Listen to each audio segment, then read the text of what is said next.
distorted. We are perhaps rather dimly aware of the immense power of our social environment. We could say that meditation doesn't have a reason or doesn't have a purpose. In this respect, it's unlike almost all other things we do, except perhaps making music and dancing. When we make music, we don't do it in order to reach a certain point, such as the end of the composition.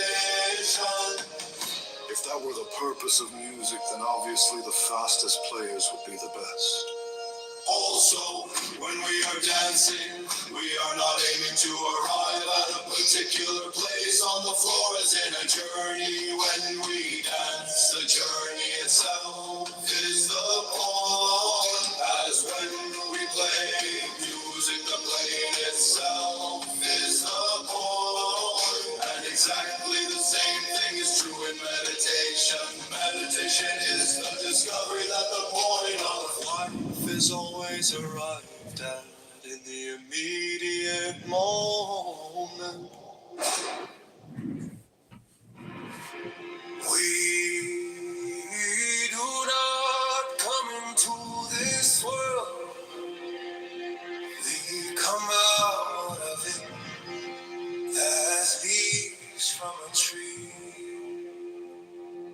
As the ocean waves, the universe beats. Every individual is an expression of the whole realm of nature, a unique action of the total universe. If you say that getting the money is the most important thing, you'll spend your life completely wasting your time. You'll be doing things you don't like doing in order to go on living. That is to go on doing things you don't like doing, which is stupid.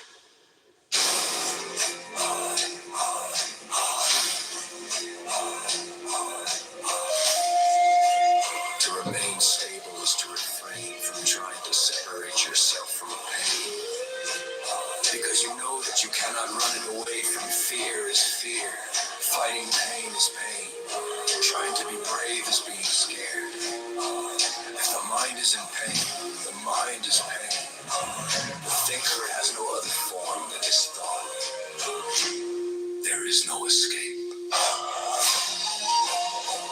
One is a great deal less anxious.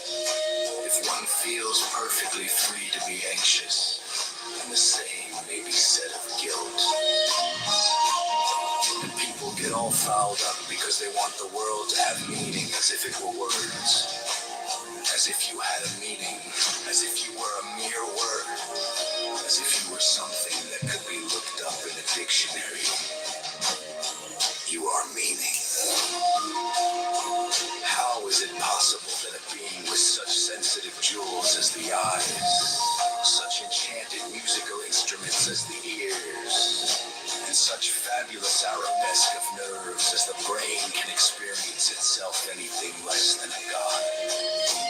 A priest once quoted to me the Roman saying that religion is dead when the priests laugh at each other across the altar. I always laugh at the altar.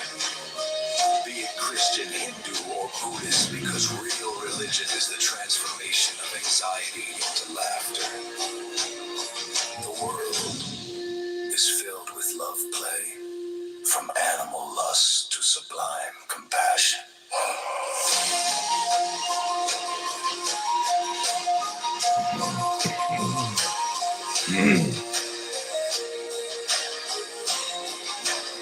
To put it still more plainly, the desire for security and the feeling of insecurity are the same thing.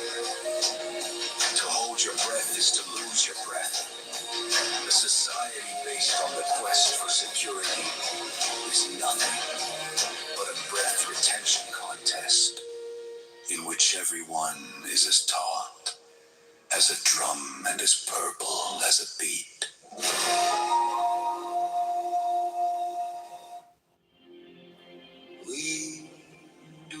Coming to this world, we come out of it as leaves from a tree, as the ocean waves, the universe, people. Every individual is an expression of the whole realm of nature, a unique action of the total universe.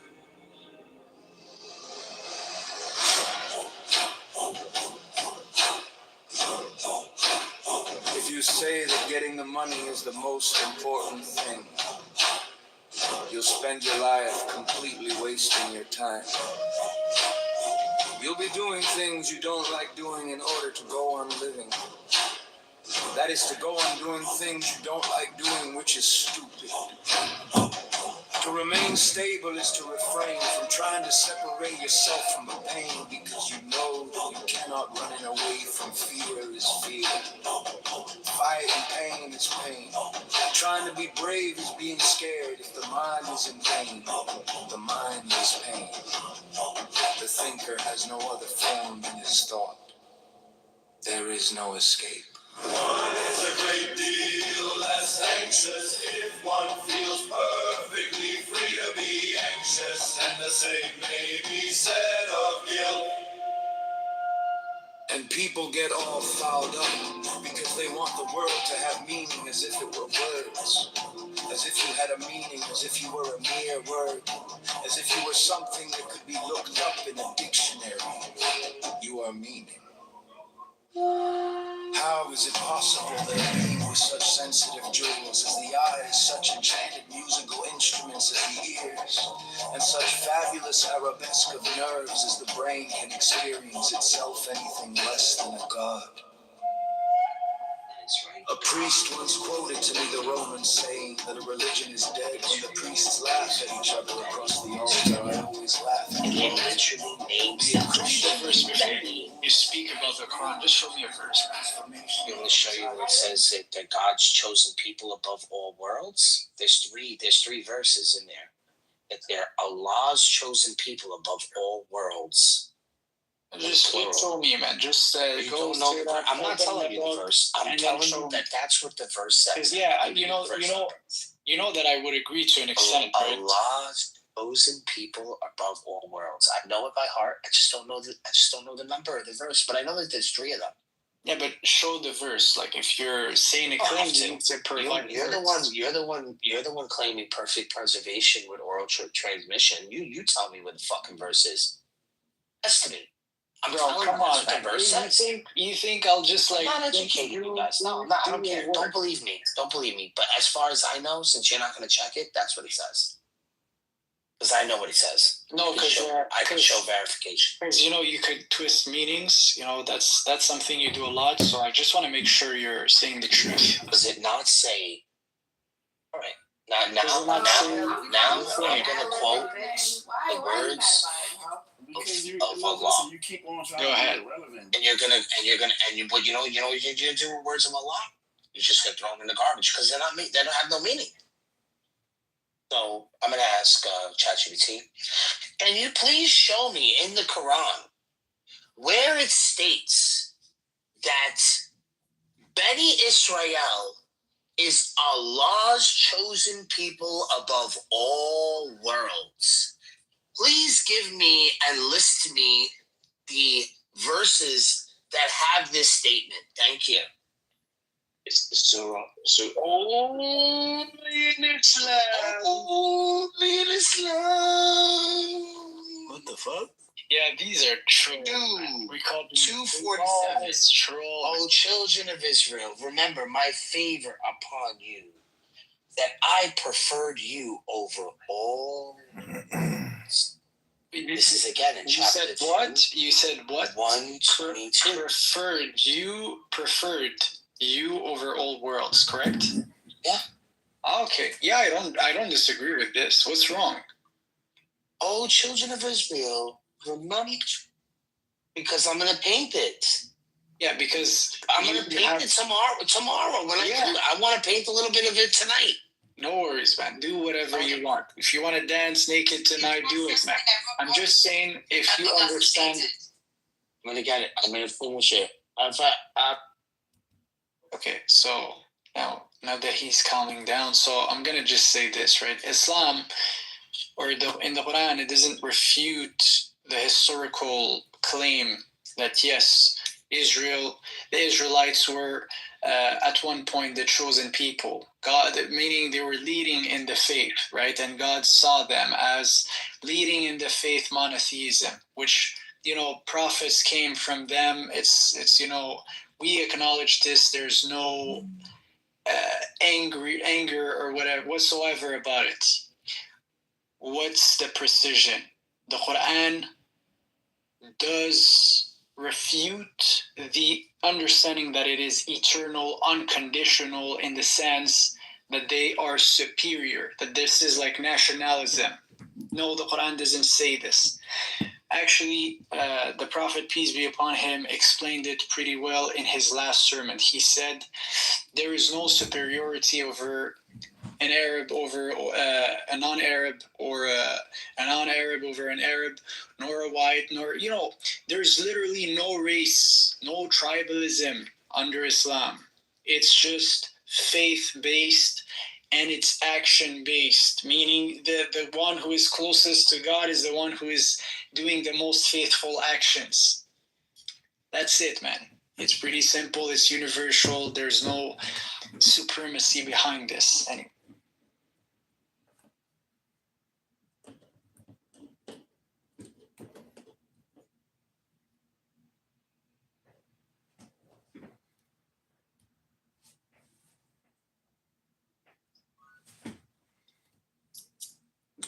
Hey, Amin, I got a question for you. Is Islam a philosophy, or is it literal, or is it both? Thank you, Amin. I would say, yeah, it's kind of like a philosophy. And what do you mean by literal? Meaning, is there like a teaching within the story? A what? It's called education, knowledge, and understanding, or teaching. I'm just wondering, is it historical fact, or is it a philosophy on how to live your life? Yeah, it's both, actually. It's both. So whatever is written in the Quran, we believe this happened historically. This is historical. So if God recounts, for example, something of the future, a revelation like there is a day of judgment, this is true information. It's not a lie. It's not opinion, it's a fact.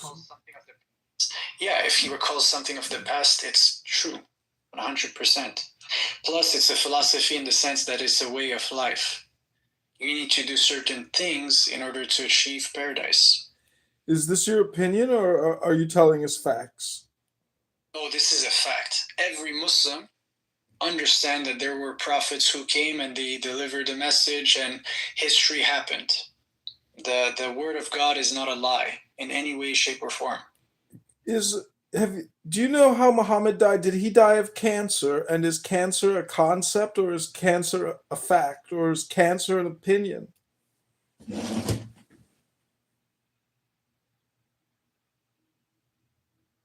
Assalamu alaikum jami'an wa rahmatullahi. Wa alaikum assalam wa rahmatullah. So I just want to say this, right? I don't see the relevancy of your claim or what are you getting at? You're asking.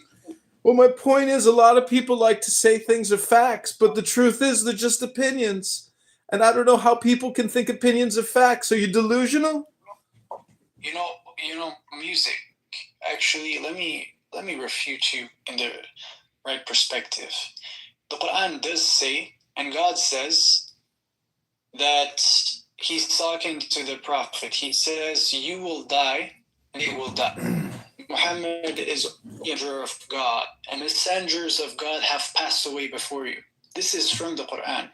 So you're not removing any meaning or any relevancy from his message from what he had to convey to humanity. So this point is irrelevant. 100. I'm sorry, but what did he convey to humanity that was so great, that was more than just opinion and was actually fact? I'm going to listen to you. Just let me finish. There's a verse in the Quran that says, "Do not say to the people who died in the cause of God that they are dead. Indeed, they are alive, but you do not perceive it." So me as a Muslim, I can't even say that Muhammad is dead, in the sense that he is, he's gone. He's going to be not a word remembered in the eternal will of God. This is not true. We don't have this understanding as Muslims. What understanding? I'm so confused. What's your point? And what are you talking about? What I'm talking about is pretty simple. You are real, ideas are real. There's a destination to achieve, paradise. It's true. So it's like a manifest on a ticket, like you bought a plane ticket to go to paradise? What is this, Kent? You're talking like a child, to be honest, like that. No, I mean, you sound delusional to me. Everything you say is a fact. You can't even accept that your own facts or opinions. You're a schmuck. It's not a simple belief. Hi, Monica. This is the result of intense. What, like intense book reading or something? It sounds to me like you're just making a bunch of shit up. Okay, and pondering. So every person have its own conclusions, right? So you're entitled to have your own conclusions. If you don't believe you're real, if you don't believe the world around you is real, if you don't believe information around you is real, well, that's on you, bro. I don't believe this. I believe the world is full of meaning. It's inherently meaningful. There's a purpose to everything. And you mean to tell me that our lives only have meaning because of Muhammad? And Muhammad gave us the truth and a destination to go to get to nirvana, to get to paradise, where all the virgins are? You're making some good points, man. Yeah. Now he's projecting whatever. It's not called projection. It's called consideration for the facts. The facts are that your opinions are not facts, and that you are delusional and telling us all kinds of nonsense and just made up shit. It's all just bullshit what you're saying. It's all just fucking bullshit, man. Get out from underneath yourself. You think your book is so great? The glorious Quran is written in a desert by barely. It's like a kindergartner wrote it. I mean, grow up. Your opinions are just opinions. They're not facts, man. You're on a social audio chat app using your fucking cell phone on a Saturday night. Grow up, young man. Once your fruit are going to produce something that's civilizational birthing, come back to me. Civilizational birthing? What are you, from outer space? Is this some kind of fucking spaceship we're in or something? What the fuck are you talking about? You're delusional, man. Go to your paradise now with the virgins. What a fool that makes you. Fool, you're projecting. I mean, you're just projecting. Yeah, whatever.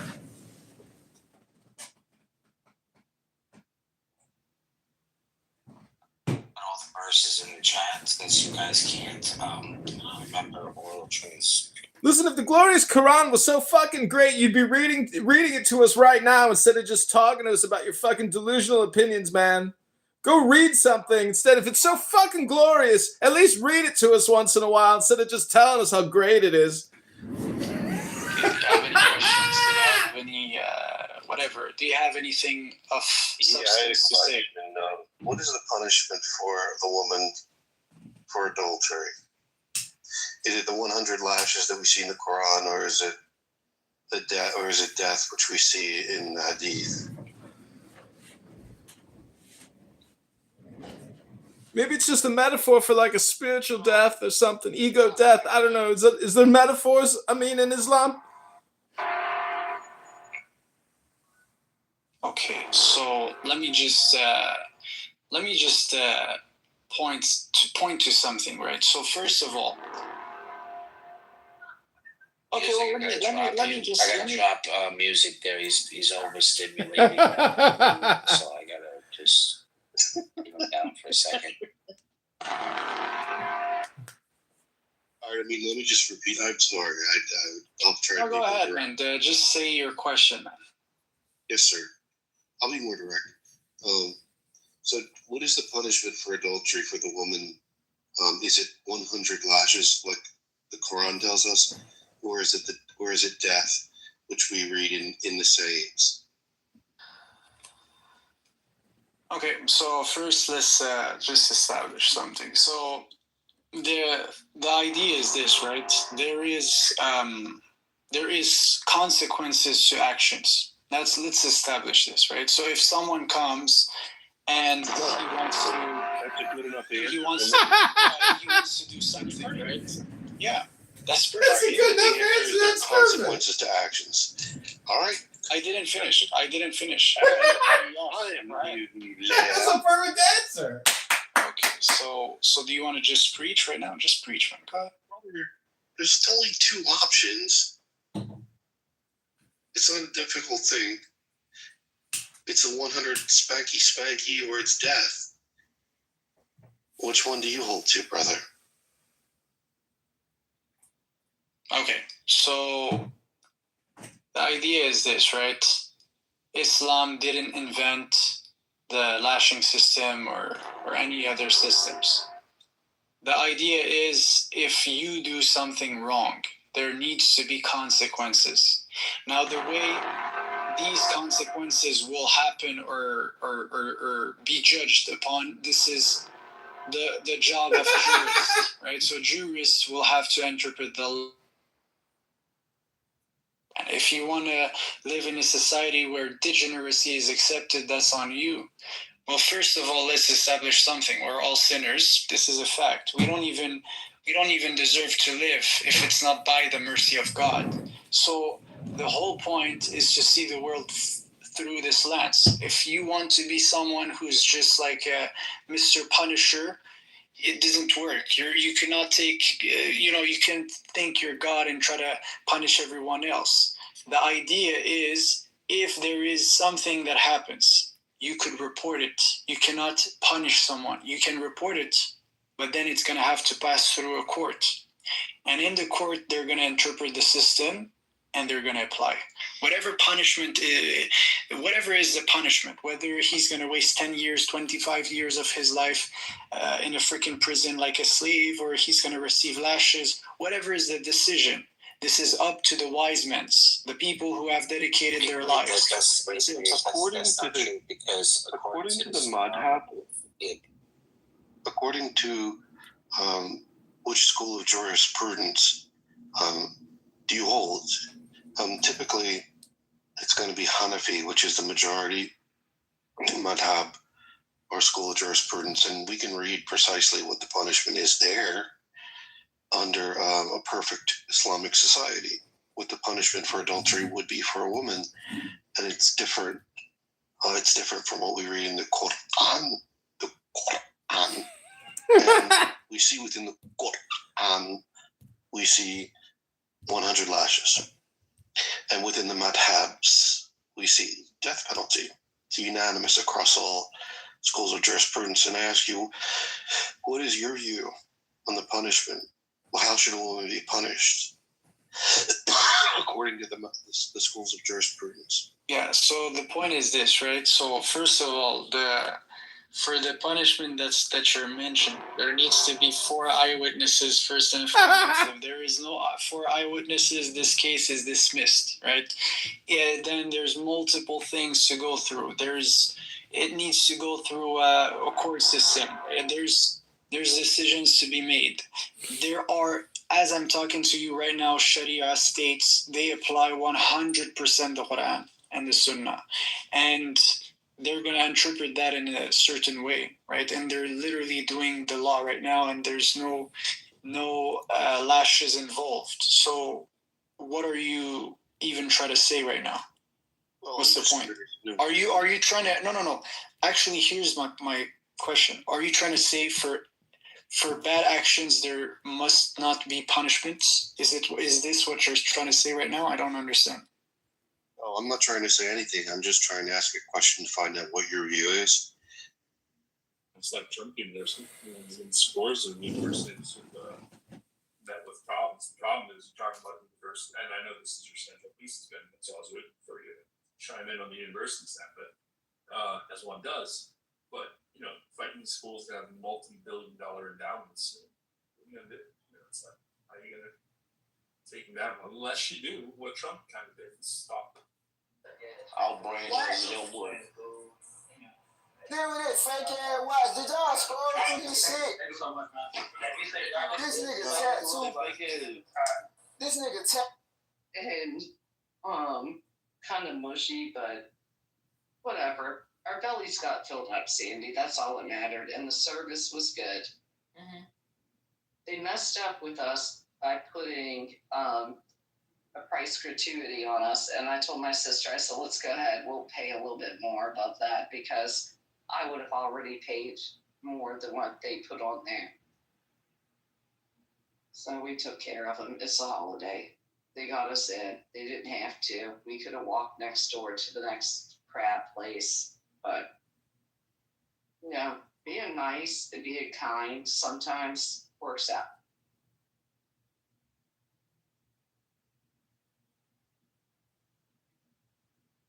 And then you went and did this, It's that all the Muslim countries agree with you, actually. Even Western countries agree with you, right? And look how they operate. They're literally interpreting the Sharia, and they're doing what they must be doing. That's it, man. Yes, any punishment, if you want to report it, Only in Islam. an Islamic court, and they're gonna do whatever it needs to interpret the situation and give punishment according to the evil action that was made, that was done. That's it. It's pretty simple. We agree. Very simple. It is. I don't know where he's trying to. What do you say to that, Daniel? To the point, I mean. They be down there searching, writing, keeping notes. Response for that? They know. Because they go to So, all the rooms. Don't worry. We're going to say that honor killings do not go through the court. There's another type of killing that doesn't go through the court where in the act, if a woman is being raped, she's allowed to kill her assaultant during the act. Once the act is over, you can't kill her. That's not true. But during the act, what do you mean? What you just said is not true. I guarantee it's 100% true. If there is 4 witnesses, meaning 4 proofs that this was done. No. I'm talking the about judge during tell the her act we of want rape. to kill him. During the act of rape. That's It's a what's choice. going to happen. It's a choice. During the act of And if she rape, decides a to forgive woman him, she in can. Islam is allowed to kill her assailant. No court system. Honor killings. If self-defense. Yes. So that's it. So we don't need Sharia. No, but you don't understand what actually happens. It's like self-defense happen. It can happen in the situation for sure. It's legitimate. But then once it's done, you can't apply the law by your own hands. Once the crime is done, you need to go and in an Islamic court, and it's going to be and justice is going to be made. That's it. Alif Amin, I'd just like to read something to you, brother. So this is the classical Islamic law on adultery. It's called zina. Zina of unmarried persons is 100 lashes, and it's agreed upon by all major madhabs. Zina of married persons, musab, which is stoning, raj, agreed upon by all major madhabs except the early Mu'tazili, and some modern reformers. The Hanafi school of madhab, which is the majority of Muslim, for unmarried people it's 100 lashes, exile for a year, was considered recommended by some but not required. For married people under the Hanafi madhab, it's stoning to death, or what's called rajam. And the conditions for conviction are either 4 male eyewitnesses who saw the act explicitly, or a voluntary confession repeated multiple times, or pregnancy, but only if the woman has no possible lawful husband. Hanafis emphasize avoiding the had if any doubt exists. So it is true, there's 4 male eyewitnesses, which you were incorrect about, but it would be stoning to death, brother, under the Hanafi madhab. I mean, hold your thoughts. I know you have good memory. Let me just ask Daniel a question. Brother Kala, Yeah. Wait. So I want to finish mine. He didn't answer my question. You notice, eh? He's defiant. I know. Don't interrupt Kalahana. Please, I ask politely. I'm the caliph in here. Consider me Abu Bakr al-Baghdadi. I rule with a very harsh fist. Go ahead, Amin. Regale us with your Islamic knowledge. I mean, of you your give me Okay, choice. all right. So hold on. I want to. I give my tour to Kahala. Go ahead. I give my my chance. I give my opportunity to speak to Kahala.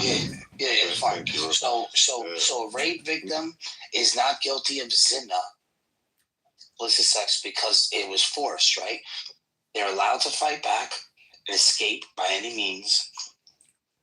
Preserving life and dignity and bodily safety is recognized under Sharia as, but if you have to kill your attacker because you feel like, right, you're going to be killed, the ruling is there is no sin on her, no legal refutation is applied, right? And the same ruling goes for men. So we don't need Sharia court. We don't need Sharia court. That's a lie. No, laws. No, don't worry. I mean, let me just ask Daniel.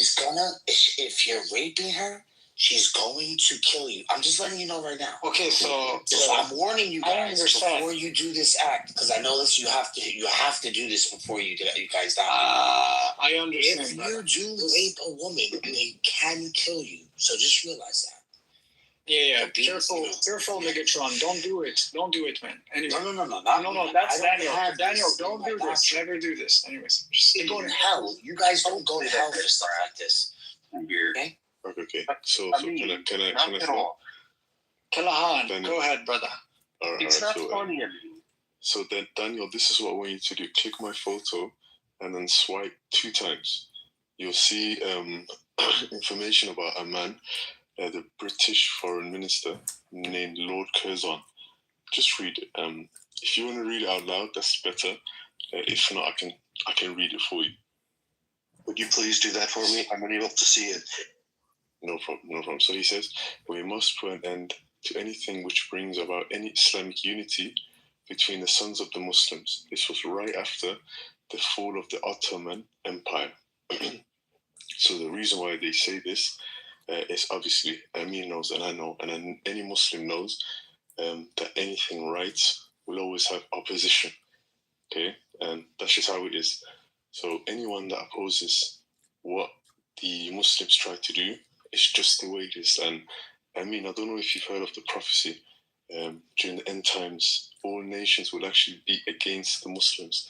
So subhanAllah, it's all falling in line pretty nicely. And Daniel, it's true. Islamophobia is arising, and there's a lot of contentions in being a Muslims, and being a Muslim. But anyways, man, the point also I wanted to mention is this, right?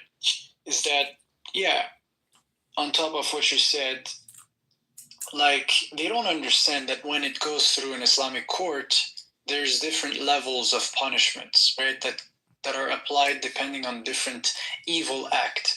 Now, we agree that usually any evil act must be punished in some way, shape, or form, right? And this punishment can be converted. It's literally something that could be converted. This is what the scholars of knowledge, they understand, right? It could be converted into a fine. It could be converted into whatever, like a jail sentence, right? So sometimes whatever, man. If you have the choice, I'm just saying, if you have the choice 100 lashes or 10 years in prison? What would you choose, man? Like, you're gonna try to say, okay, well, maybe 100 lashes, I guess. Maybe we're different, but I'm just saying, like, if you were in this scenario, or if you see someone in this scenario, I think that's what you're gonna think. So, not to say that we're not gonna want to punish the evil act, but I'm just saying there's different options, right? The wisest mans who are the judge and the how do you call this, like in the jury system, they're working in the judicial system. Allow your sister to be. They're going to judge the most wise outcome. I mean, I appreciate what you have to say. So I'm stuck in a position here. So I can either look at the madhabs and the scholars, or I can listen to Amin, because there's a little bit of a difference there. And I can do what you want, but it would just mean that I would be groveling at your feet and trusting you, as opposed to looking at Islamic jurisprudence and the school, the madhabs. No, but if you want to, clear. But brother, I can do that if you want me to. Is that what you want? I just get on my knees and I say, look whatever you need to look. Please don't interrupt me. I thought this was a question. Do you want to have a discussion, man? Come on. Good evening, gentlemen. Just real quick to break things up. How you doing, Daniel? Hey, how are you, brother man from another mother man? Hey, let me just say one thing, Amin. Like, I'm trying my best. You differ in many ways from what I'm reading from the scholars. And I can do one of two things. I can listen to the scholarship and the madhabs and the consensus of the madhabs. I can look at the Ishma about the matter, the Ishma, the consensus of scholars, or I can listen to Amin. Obviously, I'm not going to just listen to you. I'm going to look at the scholarship, brother. But why do you prop yourself in ways that are above the Ishma? I'm not. And I think that I'm not. Yes, you do, brother. Okay, so do you want me to reply? Okay, so here's the point, right? I literally, do your research. You're going to know whatever you need to know. For sure, man. I encourage you to do this. But what I'm trying to show you is this. The inheritors of the wisdom of the prophet, they're operating in this world right now as I'm talking to you. So just one moment, let me finish this, right? So whatever country like Morocco, Jordan, Saudi Arabia, Pakistan, Afghanistan, man, usually they have some wise individuals in the judicial court system, right? They're operating, and they go and they look into the Sharia, they're aware of it. They apply it on a daily basis. Right? So I think they have the wisdom to apply it. They have the best say to apply it. Now, if I say to you that, yes, this is methods they use, they convert punishment into something. It's like there's degrees of punishments. You need to be aware of this. You need wisdom to understand this. If you can't understand this, brother, what do you want me to say? Don't believe me. Just do research. All right. I want to switch up the conversation. I want to ask, is there another brother in the room here? Are you also Muslim?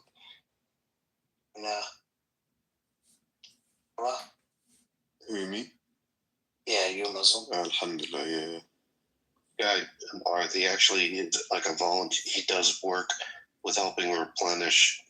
I believe that he does missionary work. So I would be respectful of him if we could. It's a human. Who does ministry work? Who does ministry work? This man, Kal-Han, he actually does put his faith into practice and helps people. Who, Kal-Han? Yeah, he's different than Amin. For the sake of Allah. Amin does more. Amin does more. No, you do more, brother. No, I'm just here. We're simple guys. He's just simple man. I have a lot just of the traveler. This is the way you said it. Take it slow. I'm not even gonna ask him a question because it's kind of like a personal question. I just wanted to know how you guys deal with certain things. But you know what? Since you're a nice guy, I'm telling you, bro. He's a good man, and as far as I know, he has a ministry where he's helping.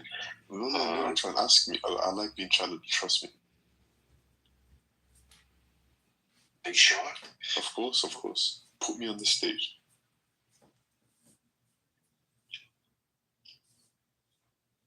Let's be creative, man. Come on, Megatron. I know you could outjuice those morons and find an interesting topic. Okay.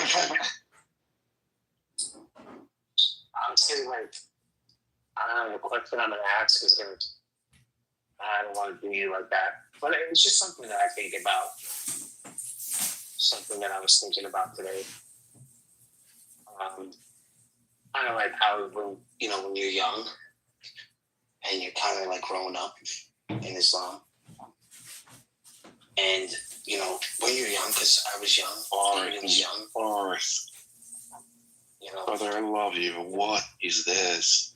I know what you're going to say, too. And, when you get to a point where get to a point in maturity where you start to understand more things, you start reading the Quran more, and you finally realize that your prophet did some things you might be uncomfortable with when you first say it. Okay. Would you be able His to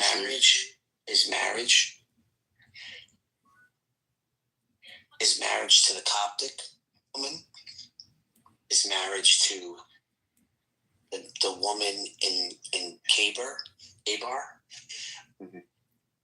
Aisha. When you guys hear about these three, we don't have to go into specifics. Yeah, of course. As a young man, what ran through your mind? Did you actually think, what's going on here? Is this the last message from the one true God?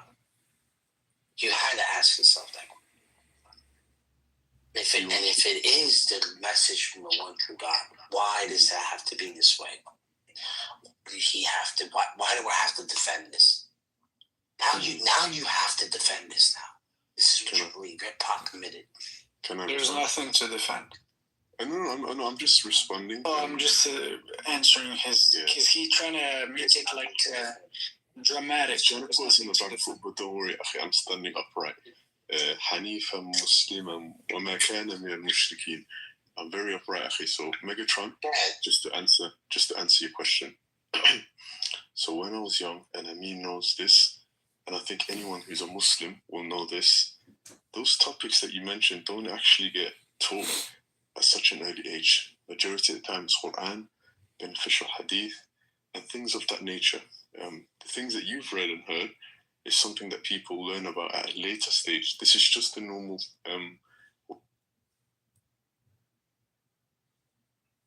allows you to see things in a different way. Yeah. October 89's on me all the time.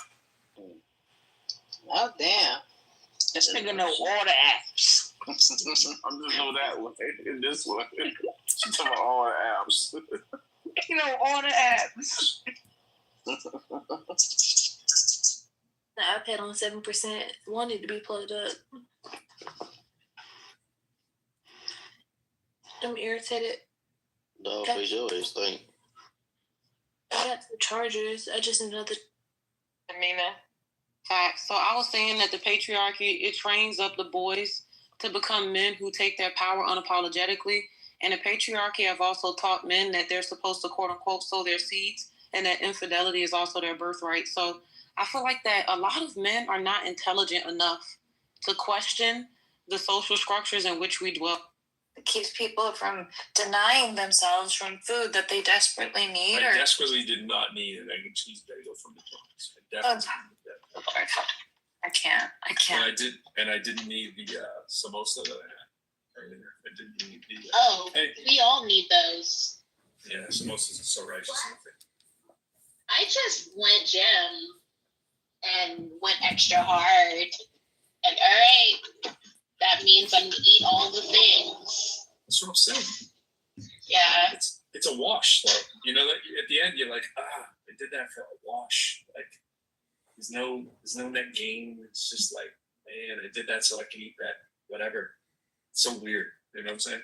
I hate that mentality so much. Oh, I need to, I need to burn off all this other stuff that I ate. Dude, you ate some food. You enjoyed it. Enjoy the food. It's fine. It's okay to enjoy it.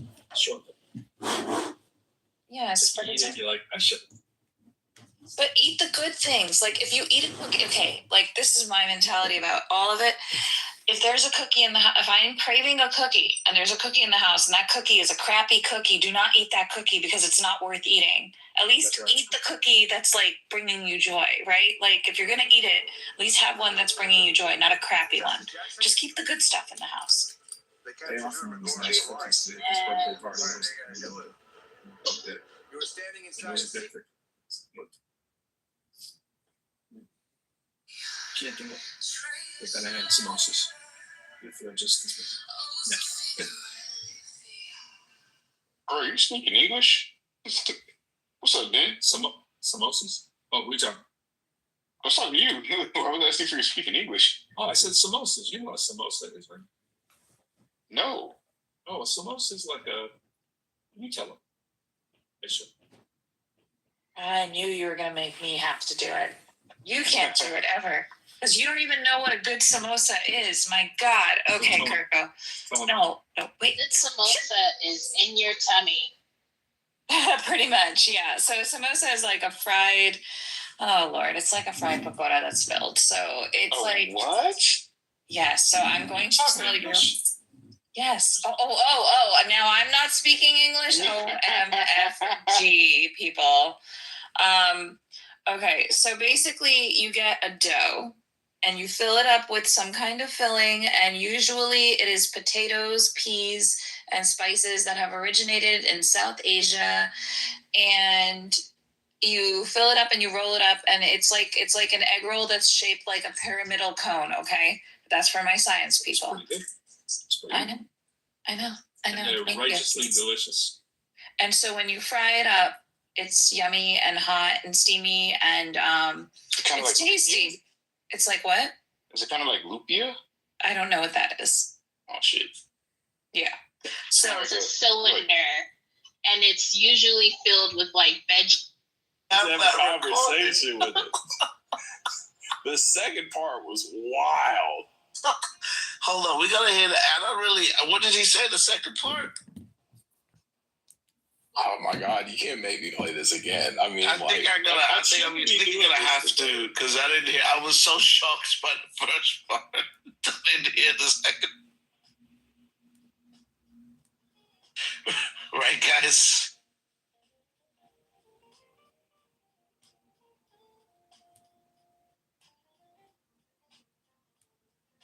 Bro, I saw this clip where I don't even know these guys, Hassan Piker and some other fat guy who looked like he was Syrian, were talking about how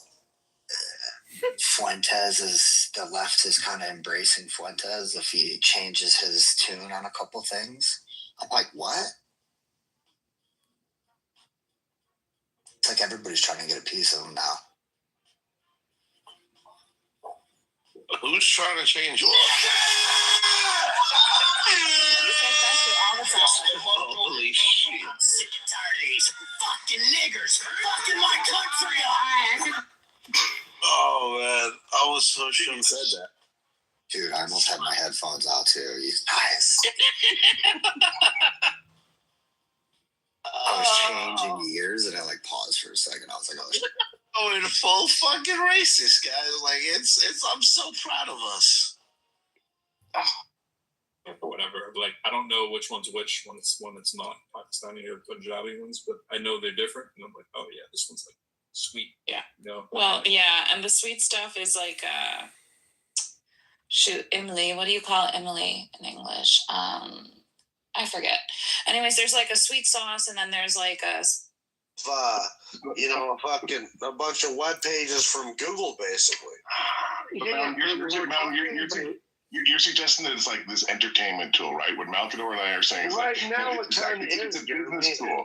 But hold on. Let me give you a use case, right? There's many tools I use in my business that cost, as little as $10 a month and as much as, hundreds of dollars a month, right? But some of the ones that bring the most value are the ones that cost me $10 or $20 a month. So when we talk about ChatGPT, right? My business has a $20 subscription. My chief marketing officer is literally a project in ChatGPT. So instead of having to go and hire a hyper, like an impossible employee who would be as brilliant as a chief marketing officer and at the same time be an intern marketing grunt that'll just produce copy and everything in between.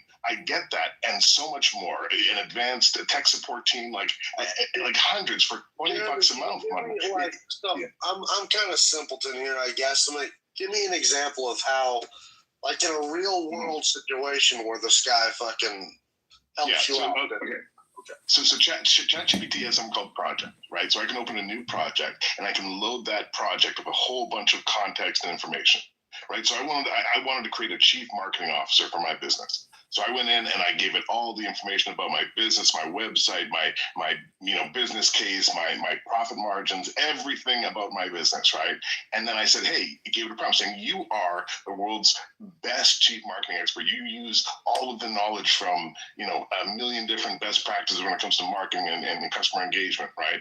And now that project, every time I go into that project and ask a question, I'm talking to my chief marketing officer, one of the most brilliant marketing people in the world, because it's an AI that uses marketing information across the entire world and use best practices. And so I go and say, hey, what's his name? What's his name? I called it my business AI. No, but what's his name though? What's his name? What's my AI's CMO's name? Oh, it's not a real person. Yeah, it's AI. It's ChatGPT for $20 a month. But this is the thing. That's not legit. They don't spit out 100% accurate information.